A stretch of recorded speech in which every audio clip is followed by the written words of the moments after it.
nice How to is have you business? back. We've been spending a lot of time on the road. Things are packed. Things are crowded. It seems like the high end is doing very, very well. It has. The luxury segment in general has, we read it's up 3-4% over last year. We're actually up double that, about 8% over previous year, and tremendous interest in luxury products, especially ours. Who's your customer?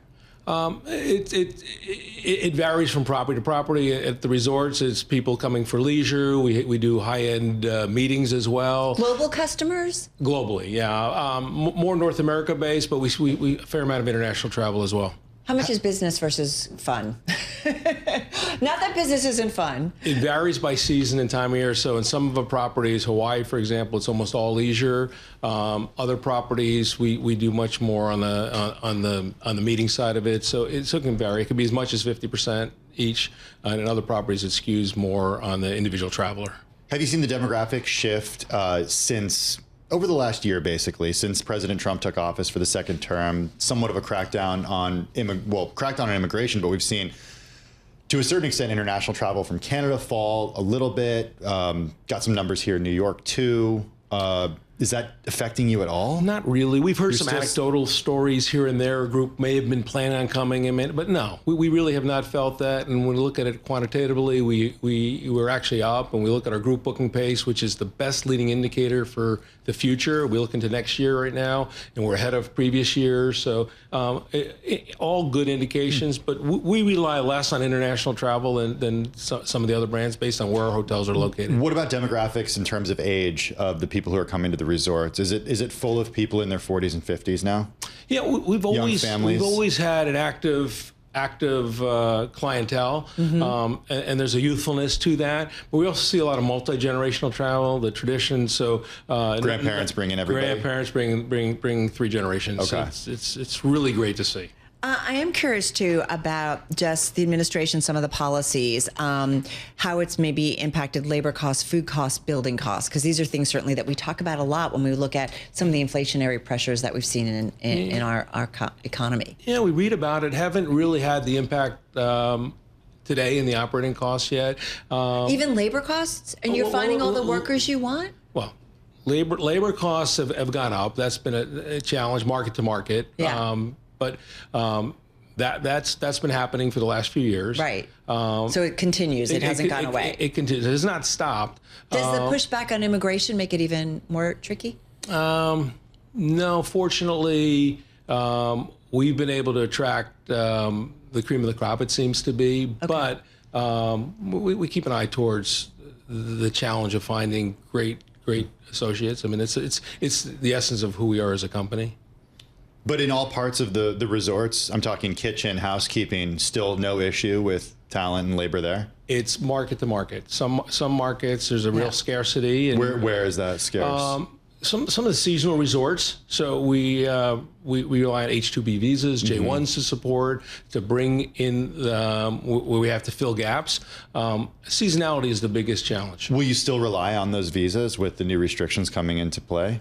The restrictions that have been talked of late have been the H-1Bs. And we rely on H-2B. So I think we've been... So you'll be okay? It appears that way, and as we're gearing up for ski seasons, we have three great ski resorts. We got Montage Deer Valley, the Penry in Park City, and then Montage Big Sky, and we've been filling out our roster there beautifully. Well, it's interesting too, because I feel like, you know, when there was a pushback by the administration against immigration, and then some of the construction and hospitality industries did reach out to the administration. So has it, do you feel like you're being heard, or go ahead? Well, there's a concern, obviously, as new development and what the cost will be associated with building the hotels. And we have 15 hotels today, but we have another 15 that are in various stages of development. So, and some of those costs haven't been are still being put together. So there's an eye toward that, but it's unpredictable, I think, is the biggest challenge right now. We don't know exactly where it's heading. We're talking with Alan Fuerstman. He's founder, chairman, and CEO of Montage International, luxury hotels and resorts. What are you guys building? Because you do hotels, you do resorts, you do residences, you've got golf courses, you've got clubs. Like, where's the growth for you guys? Well, we're seeing a lot of international growth. And so for example, in Mexico, we've got 4 new projects in development. We're opening in Mexico City, a Pendry next year. And then the year after, we've got both a Montage and a Pendry opening in Punta Mita. What would you say to people about, because Mexico City, as you know, can often be a target for concerns about safety, but what would you say, your experience? My experience has been terrific. We're developing in an area of town called Roma, which is a beautiful location, very European in feel, and a market that's been underserved in luxury hotels, and I think we'll do a great dining scene. It's going to be a great addition and an entry for us to further into Latin America. Tell us about a place that you've considered developing and you chose not to, and why? Well, the opposite. Why did you pass on it? We pass on developing in markets where we don't think we can get the rate to support the levels of services we need to provide. And one of the biggest disconnects luxury hotel brands have, or if they put a hotel in a market that has a rate ceiling and no matter what they do, they can't get the rate, you have an inherent disconnect where either you're going to have an unhappy owner of the asset because you're not being able to get the returns you want, or you'll find those companies will reduce services commensurate with the rate they can charge. So I want to stay true to markets where I believe that a luxury traveler will go. Is there a base rate in US dollars that you have to have for a per night rate? I mean, I know it depends on where we are. It absolutely depends on where you are in the world, where you are in the country. I mean, broadly speaking, Montage to make it work.